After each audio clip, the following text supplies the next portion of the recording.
ধানের শীষ নাকি দাড়িপাল্লায় প্রবাসীদের ৫ লাখ ভোট গেল কার পকেটে, নাকি অন্য কোনো দল খেলা ঘুরিয়ে দিল? রাজনৈতিক বোদ্ধারা যখন কেন্দ্রের ভোটের অঙ্ক কষতে ব্যস্ত, ঠিক তখনই আড়ালে ঘটে গেছে এক নীরব বিপ্লব। আর এই বিপ্লবের নায়ক সুদূর প্রবাসে ঘাম ঝরানো রেমিটেন্স যোদ্ধারা। এবারের নির্বাচনে পোস্টাল ব্যালটের মাধ্যমে ভোট যুদ্ধে সামিল হয়েছেন লক্ষ লক্ষ প্রবাসী বাংলাদেশি, যা দেশের নির্বাচনী ইতিহাসে এক নজিরবিহীন ঘটনা। নির্বাচন কমিশনের অন্দরমহল থেকে পাওয়া খবর অনুযায়ী এবার পোস্টাল ব্যালটের জোয়ারে ভেসেছে ব্যালট বাক্স। পরিসংখ্যান বলছে, এবারের জাতীয় সংসদ নির্বাচনে সর্বমোট ৫,২৪,১৬৬ জন প্রবাসী বাংলাদেশি তাদের ভোটাধিকার প্রয়োগ করেছেন। যেখানে একটি বা দুটি ভোটের ব্যবধানে জয় পরাজয় নির্ধারিত হয়, সেখানে এই বিশাল সংখ্যার ভোট যে কোনো মুহূর্তে উল্টে দিতে পারে নির্বাচনের ফলাফল। এরই মধ্যে দেশে এসে পৌঁছেছে প্রায় ৪ লাখ ব্যালট। ডাক বিভাগের লাল বাক্সে চড়ে আসা এই খামগুলো এখন রিটার্নিং কর্মকর্তাদের জিম্মায়, যা খোলার অপেক্ষায় প্রহর গুনছে পুরো জাতি। গত ২ ফেব্রুয়ারি ওসিভি এবং আইসিপিভি প্রকল্পের টিম লিডার ড সেলিম আহমেদ খান গণমাধ্যমকে এই পিলে চমকানো তথ্য নিশ্চিত করেছেন। তার দেওয়া তথ্যে উঠে এসেছে আরও বিস্ময়কর সব সংখ্যা। তিনি জানান, নির্বাচন কমিশন প্রবাসীদের ভোটাধিকার নিশ্চিত করতে বিশ্বের বিভিন্ন প্রান্তে মোট ৭,৬৬,৮৬২টি পোস্টাল ব্যালট প্রেরণ করেছিল। এর বিপরীতে সাড়া দিয়েছেন অসংখ্য দেশপ্রেমিক প্রবাসী।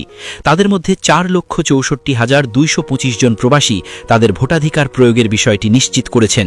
তবে গল্পের এখানেই শেষ নয়, নাটকীয়তা আরও বাকি। সংশ্লিষ্ট দেশগুলোর পোস্ট বক্সে এখনও পড়ে আছে লক্ষাধিক ব্যালট। অন্যদিকে রিটার্নিং অফিসারদের দপ্তরে ফেরত এসেছে ১,৮৪৯টি ব্যালট। প্রতিটি খাম যেন এক একটি রহস্যের আধার। কে হাসবে শেষ হাসি? কার বাক্সে পড়ল এই প্রবাসীদের সিল? এই প্রশ্নই এখন ঘুরপাক খাচ্ছে রাজনৈতিক অঙ্গনে। শুধু প্রবাসীরাই নন, দেশের অভ্যন্তরেও পোস্টাল ব্যালটের মাধ্যমে ভোট দেওয়ার ধুম পড়েছিল। সরকারি চাকরিজীবী, নির্বাচনী দায়িত্বে নিয়োজিত কর্মকর্তা এবং যারা সশরীরে ভোট কেন্দ্রে উপস্থিত হতে অক্ষম, তাদের জন্য ছিল এই বিশেষ ব্যবস্থা। নির্বাচন কমিশনের তথ্য মতে দেশের ভেতরে ডাকযোগে ভোট দেওয়ার জন্য মোট ৬,৪৬,৫০৭টি ব্যালট পেপার পাঠানো হয়েছিল।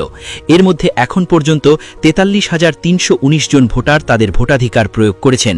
ডাকবাক্সে জমা পড়েছে ২৯,৩৪৪টি। দেশের বাইরের লক্ষ লক্ষ ভোটের সাথে দেশের ভেতরের এই হাজার হাজার ভোট যোগ করলে যে সমীকরণ দাঁড়ায়, তা যে কোনো মুহূর্তে পাল্টে দিতে পারে অনেক আসনের ফলাফল। এখন সব জল্পনা কল্পনার অবসান হতে বাকি মাত্র কয়েকটা দিন। আগামী ১২ তারিখের পরই জানা যাবে এই লক্ষ লক্ষ পোস্টাল ব্যালটের আসল রহস্য। এই ৫ লক্ষাধিক ভোট কি ধানের শীষের পক্ষে গেল, নাকি দাঁড়িপাল্লার পাল্লা ভারী হলো, নাকি অন্য কোনো মার্কার পালে হাওয়া লাগলো? রাজনীতির মাঠে এখন টান টান উত্তেজনা। প্রার্থীরা নির্ঘুম রাত কাটাচ্ছেন, আর জনমনে কৌতূহল